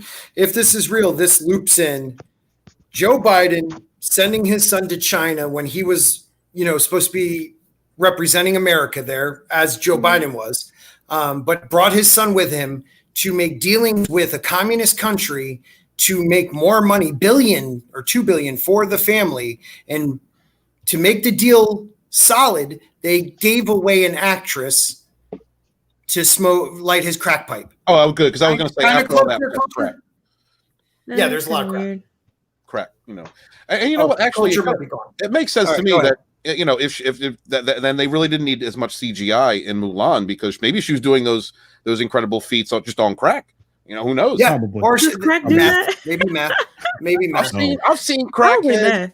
I've seen crackheads Yeah. get out of some slippery situations. I've seen crackheads run faster than professional runners. I mean, I don't know. Yeah, Crack does yeah. give you Crackheads some are crackheads are MacGyvers. yes, They are. They get up after being hit by a taser 3 times. absolutely. So, Yes. Man. Yeah. Yes. Is that PCP though? Is that no? That's different. PCP will do that. Meth Also. PCP will do that more. Cocaine, though, crack cocaine can make you not feel a lot. I mean, I've heard. No, Jayne, that's the opposite. See, you could be, theoretically doing some dust when you're 22 years old and Marcus Hook and try to walk 6 blocks away to get some cheese fries and then take 2 hours to get there. That might happen. So, but if you're on crack, you can be there in 30 seconds. Okay. Yeah, and wouldn't I'm want the cheese concerned fries. that there's so much detail in that story. Yeah. There's a He's a lot of writer. detail. He's a writer. Culture. Yeah. He's a Yeah. better writer than Disney. Yeah, he Yes. is, He knows his crack. and he knows his crack. Lude then insinuates that the actress is connected to the Chinese government through a man named Zhuang Hongwei, who manages money and connections for Liu Yefei, has a very close relationship with Xi Jinping and Wang Huning. While Liu Her did not, agent. I tried. My white tongue tried, and I hope I didn't butcher all that. While Lude did not explicitly state on the live stream that the CCP offered the actress as a bribe, on his Parler account, Lude subsequently echoed the platform equivalent of a retweet, a post that stated the Chinese Communist Party, CCP, used Liu Yefei, a famous Chinese movie star who plays Mulan in the Mulan movie, to sex bride Hunter Biden. So who Fruits. was this original post? Who did that? I wonder. Well, I'm assuming that some of this information comes from the Hunter Biden laptop, the purported Hunter Biden laptop that everybody in the home state of Delaware is all talking about. Yeah, and there's actually reported more than just one. Oh yeah. It's multiple, sir. It's multiple. Purportedly. Why? We know Why? we know the actress works closely with the government because there was a lot of controversy before about her being in the Mulan film in the Correct. first place because she's so Well, it pro wasn't even government. her. Right. She made very pro. While they're in a province where people are being oppressed and maybe even systematically, she was making pro CCP comments. If you don't know what the CCP is, people, CCP is a communist China. She Go ahead. She basically supported. She came out supporting, the arrest of police arresting, arresting Rioters. Hong Kong attacking Hong Kong protesters. Actual protesters. Waving- People that actually waving No, American flags. American flags. but they were also arresting rioters. There were some people hitting the Well, police. there was some there. You know what, Jayne? It was a mostly peaceful protest. Okay, mostly peaceful. Yeah, mostly. Don't look at that burning building. Mostly. It is important to stress that, as of the writing, the information currently remains unverified by a source independent of Lude himself. So that's that. Yeah, I mean, it does. Can I just say this? If you add, what's cracking? Cracking.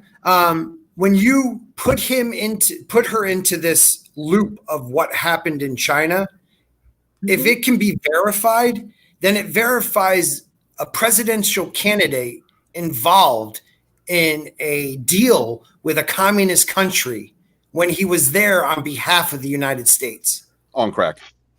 Here's the thing, though. The thing his son was on crack, not him. I disagree with them painting her as some sort of a victim in all of this, because I didn't feel that they did, though. But they're making like, oh, she's being put up as a sex bribe. Maybe that's what she wanted. She got paid. Do. But okay, you could say that too, and you could also say she got paid. Well, no, she was Jayne, part of it. She was in on it, and he thought he was hooking up with an actress. Yeah. Jayne, this is a communist country. They could easily have said, we're going to give you a lot of money, or you're going to go back to the rice fields where we found you. And I know that sounds like a stereotypical thing I'm saying, but they do things like that. Or you'll go to prison. You rest your family. Camp. Yeah, it could be true, but you do have... But you do or have she could elite. be like, I won't get down with crack and white stuff. Well, Jayne, go ahead, honey. What were you saying? No, I was just saying she could also, be socially mobile. She's part of the elite. She's supporting the government. She wants to be in that upper echelon. And so she would be willing to do whatever she needs to do to help out this regime that she wants to be a part of because she's benefiting from it. Yes, and I can definitely agree with you on that, Jayne. A couple of BJs from like the crack pipe. Let's not forget the social credit system over there as well. Is that exactly? In place? Yeah. Yes.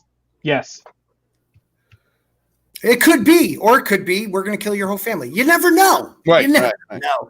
All I know is she, I guess, allegedly she knows how to light a crack pipe. So, concentration camp or crack pipe. I don't know. I pick crack pipe. But again, these are actors and actresses and famous people. This is what they do all day anyway. Smoke crack, right? That is true. There's a lot of crack. we realized that from the book we were Etzer reading before. I mean, that was basically Hollywood in what, the 70s? Yes, and 80s, 70s, 80s, 90s. It was heroin. That was New York in the 80s, man. Yeah. Oh, yeah. Lots of butt sex and crack going on. Okay, so I think that was our final article. He is not letting butt sex go. He's all about the butt sex tonight, guys. So you're welcome, I guess, everybody. We're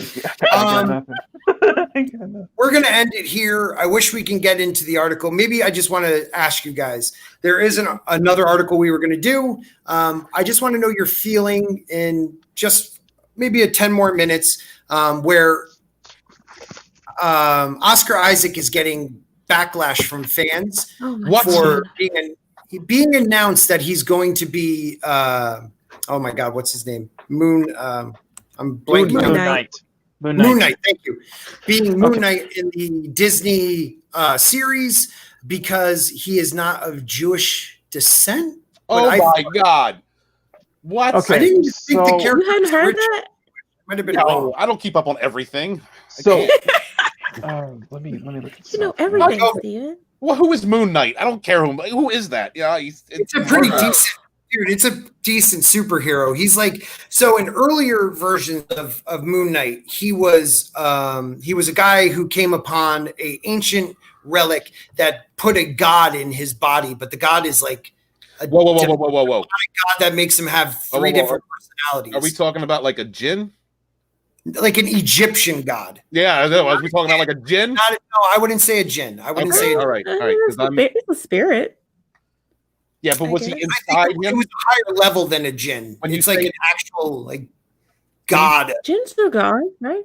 Or no? No, jinns are like a one lower. They're more like an angel level. Look, you said inside him. I just want to make sure that we're not going that mythical gayness route. No. Because in the newer, it's not like American Gods. It's not like that. Yeah, American Gods. Exactly. Got me a little freaked out. I'm still got a little PTSD. Yeah, no.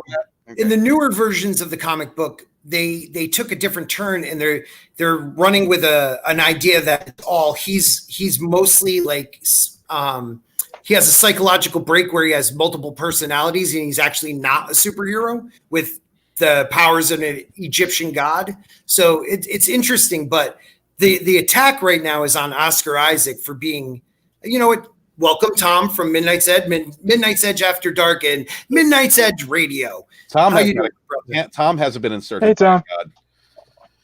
Hello. Jeff didn't tell me when it actually started. I told you it was 7 p.m. I sent you two links. I asked you again. Damn, man. How you disrespecting the Midnight's Edge like that? Did you ask me after I put the link out there? I don't read shit. Yeah, you're too big for reading. I know. Is Tom big timing you, Scott? He's big timing me right now, and you know what? I'm cowering. I'm cowering a bit. Thank God my parents aren't alive to see this. Sorry, Tom.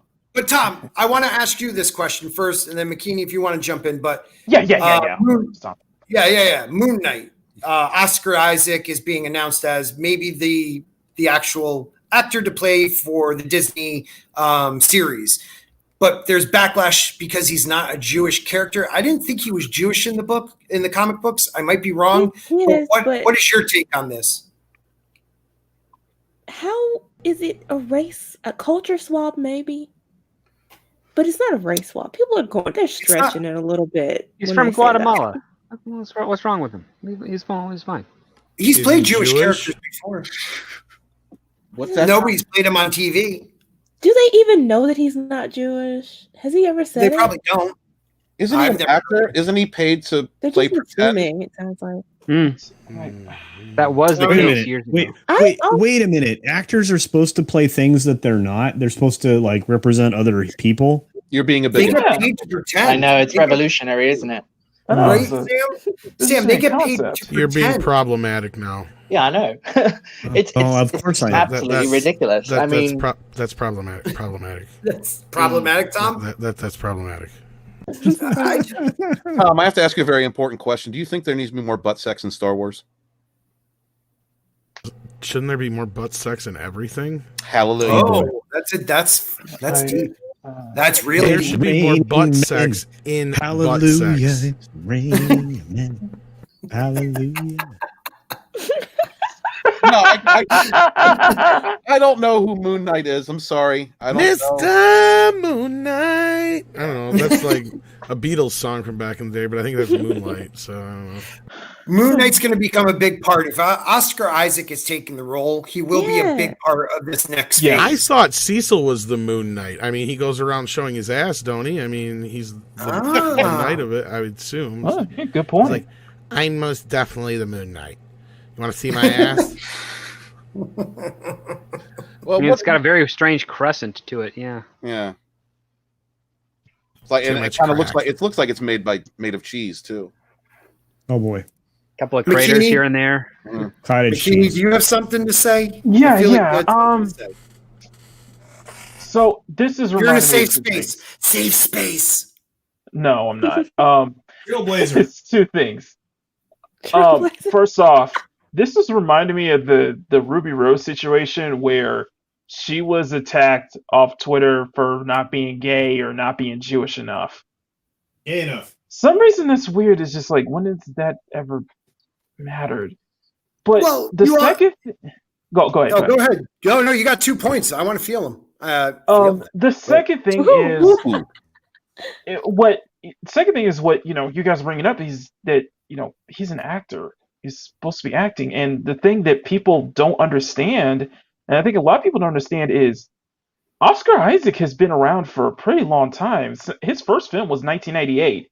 He's a very versatile actor. He's played a lot of different roles, even stuff in films I've watched like 10 years ago, plenty of years ago, that I didn't realize he was in. He's 41 years old. He's been around for a while. Yeah. Yeah, he has so much range. Why should that matter if he's not juiced enough? Because he'll clearly play the part perfectly. That's the problem with this whole, wanting to cast based on, a checkbox. You're not really getting the best people for the job that way. You're not looking for. Oh, go ahead. Jayne. I get it because I don't like when they do the race swapping thing.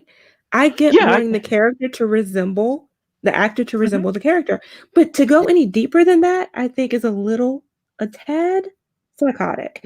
Because as long as the person looks the part, they are pretending to be this character who isn't real, right? Well, look at Gal Gadot. The religion, she looks nothing like Wonder Woman. That's it, Jayne. I mean, you've just said it. I mean, if you're going to make an argument based on a fictional character, well, then it's moot. I don't know. To me, Oscar Isaac's a chameleon. He made, Apocalypse look just like Ivan Ooze. So I mean, yeah. Good Lord.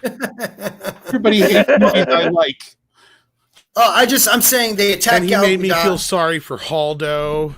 Yeah, Haldo. Oh. No, fuck Haldo. Mike, you know what? You guys got me cursed. Do you talk first, or why do I talk first? How does this work? Sorry. Is this the Haldo maneuver we're talking about? That's a 1 in a million shot, guys. Your 1 in a million.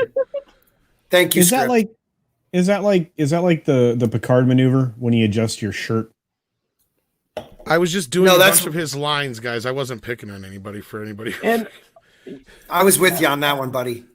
No, but I think somebody else didn't think I was kidding. I think someone got caught by that one. What do you got? I think my thing is that because I remember him from Drive and Sucker Punch, but it's just that with Oscar Isaac's case, because he's what Tom said, he's a chameleon and he's so versatile in his acting, in his years of acting.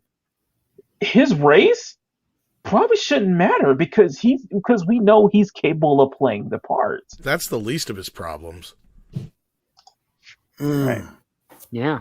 He's barely actually going to be in the suit because they're going to put a stuntman in them. Well, that's a good point. Yeah, because he has to be fit for the role. And he has to be able to do the stunts as well. No, he's not doing the stunts at all. Stuntman's going to do it because Moon Knight wears a complete full covered mask. This is the only time he's ever acting is in a booth or like when he has to take that mask off. That's it. In a boot? He's going to be in a boot? In a boot. Now, okay, somebody correct me if I'm wrong. Now, isn't Moon Knight kind of like he's two different people almost? Like he's an alter ego? Three or whatever. Yeah, so like who's to say Oscar Isaac isn't just doing the voice of the Moon Knight character? Like, who's to say that he's only one of three of them? Yeah, because I mean, well, no, Moon Knight's completely different. There's 3 like cover story personalities, and then there's Moon Knight. So like he's a millionaire in one, he's a cab driver in another. You know what I mean? Like there's 3 of those cover stories, but then Moon Knight, when he's in the outfit, is something even different. It is actually him in the outfit, though. It's not like some super. Yes, exactly. Because it is kind of. He's possessed of some fucking. Yeah, I was gonna say he calls on the power of some like Egyptian god. Yeah, it's more possession than anything. In the newer run, you didn't jump in when we were talking about this. In the newer run, they're playing on the idea that he has like a multiple personality disorder, and he's actually not a superhero. That's interesting. Part of the newer but here's my thing with the whole Oscar Isaac thing.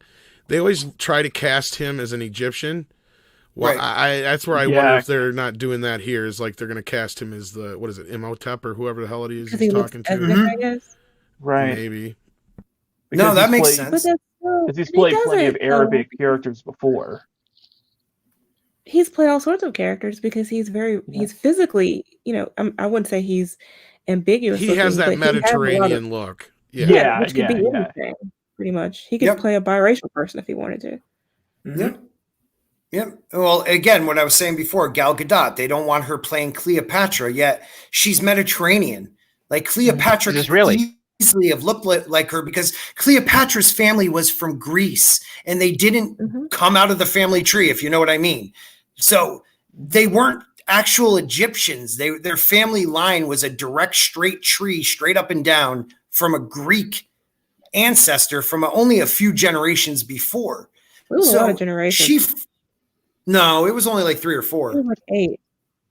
Was it that long? Okay, anyways, so even if it was 8, they were Greek. They didn't marry outside of the family. They didn't, for the most part. And I don't know why people take issue with her playing that role. That's ridiculous. I think wow. Her as Cleopatra? Hot.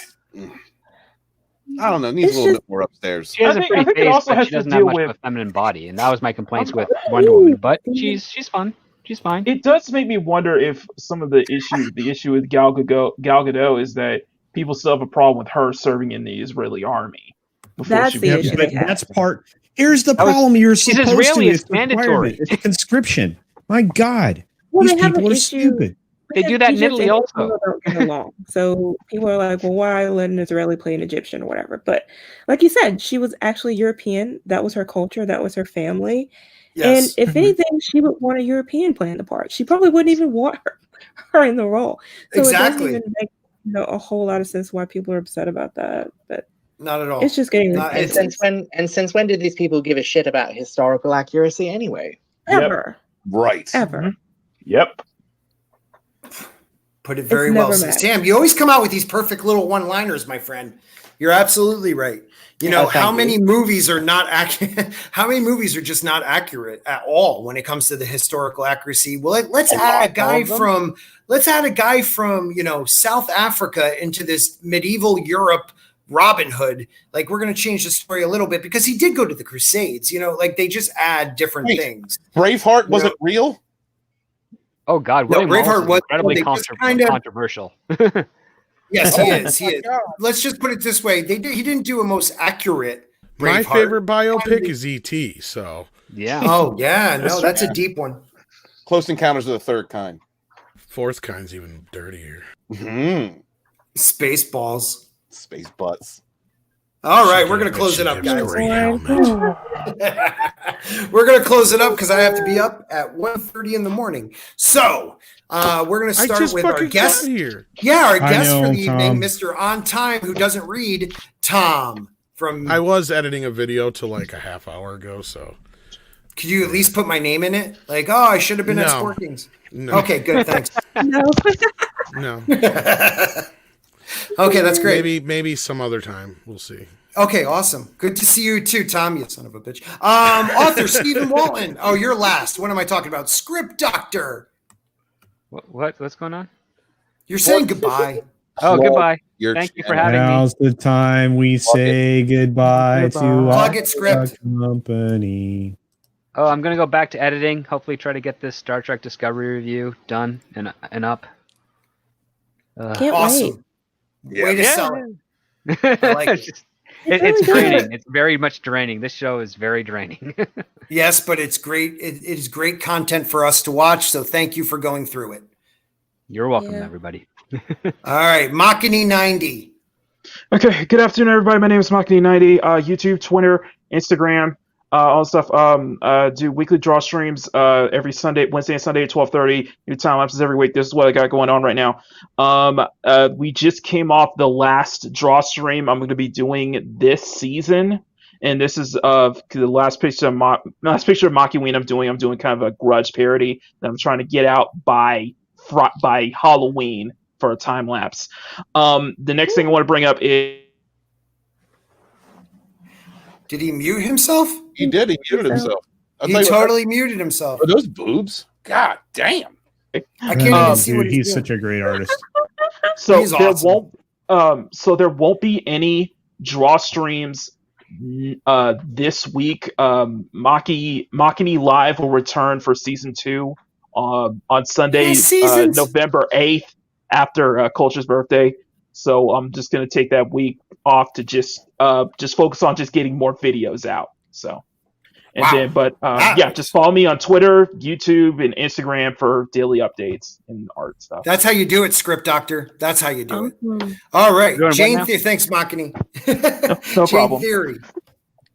Hey guys, you can find me here on YouTube where I post weekly movie and television reviews every Sunday at 6 Central, as well as some occasional pop culture news and commentary.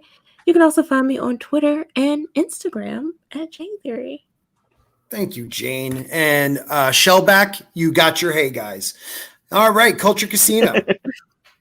Hey guys, it's Culture Casino here. I have a YouTube channel. I like to talk about the pop culture news and events and entertainment from a business standpoint most of the time. I also enjoy promoting other people, except for author Steven Walton, who's gotten 3 straight days of promotion from me, but still propagandizes this bologna sausage that I like, candy corn. That makes me very unhappy. Anyway, I hope you... Candy Corn Casino.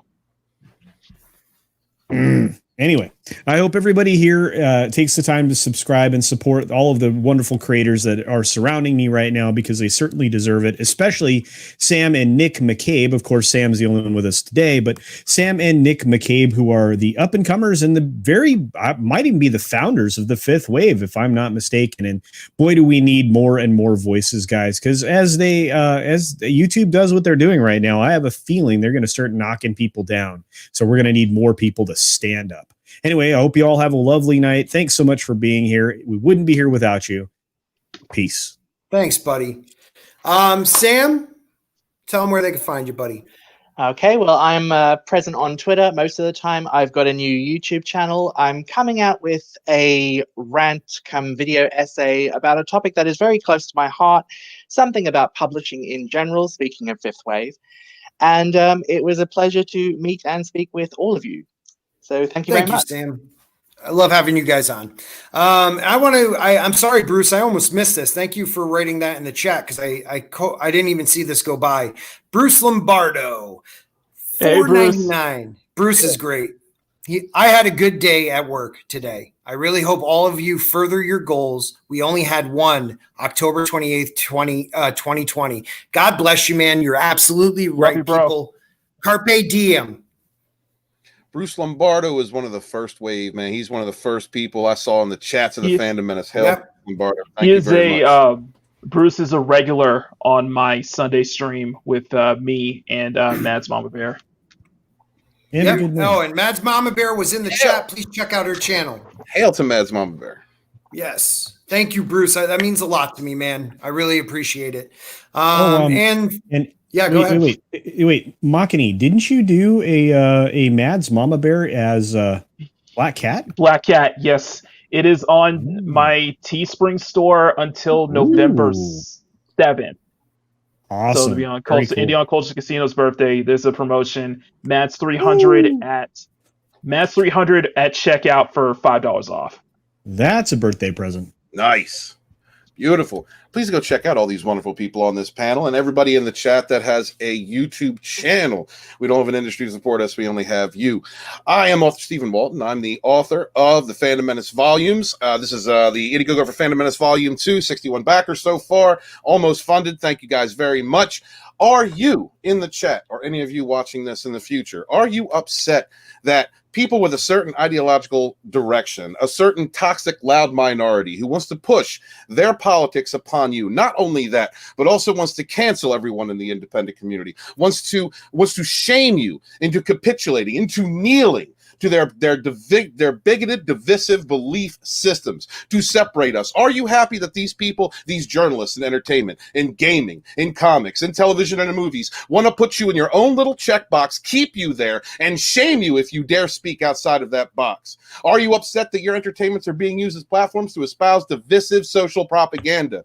Are you upset that not only are we getting poor quality in entertainment by these radicals who cannot produce their own materials, yet abscond with others, repurpose them, and use them to press their divisive ideology upon us, to condition you, to shame you, to attempt to change the culture, to segregate us? And not only that, worse than that, to do this, to make it the norm in order to condition your children to think as these people think. Are you sick of cancel culture? Are you sick of being attacked by online hate mobs that are generated by privileged millionaires in Hollywood and in politics that want to further divide us, that want us broken, that don't want escapism and entertainments, the things that used to bring us together from all walks of life around a water cooler just to have a conversation. Are you upset about these things? Well, I'll tell you what, the legacy media, the access media, the spineless cuckold shills, and those privileged millionaires completely disconnected from we, the unwashed masses of the working class, would love nothing better than for you to sit at home during this fake-ass lockdown, be fed on social media propaganda all day long to condition you into being a cow.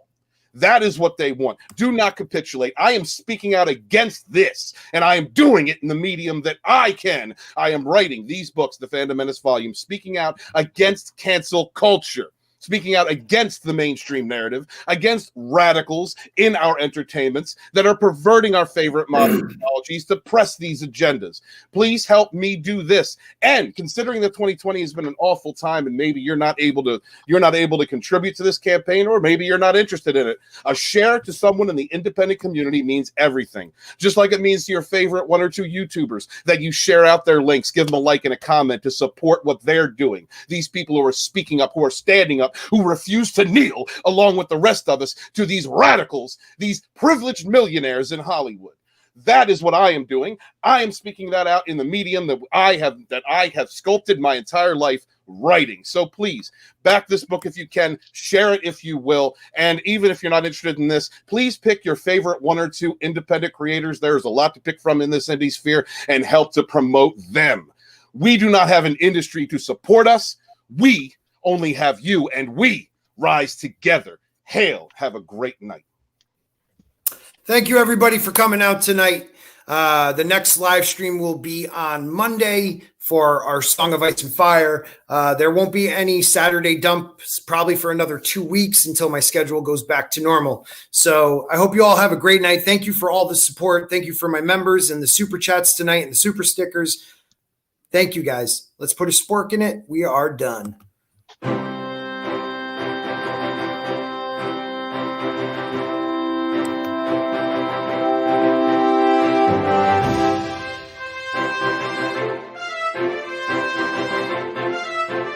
Wash your hands in your ass.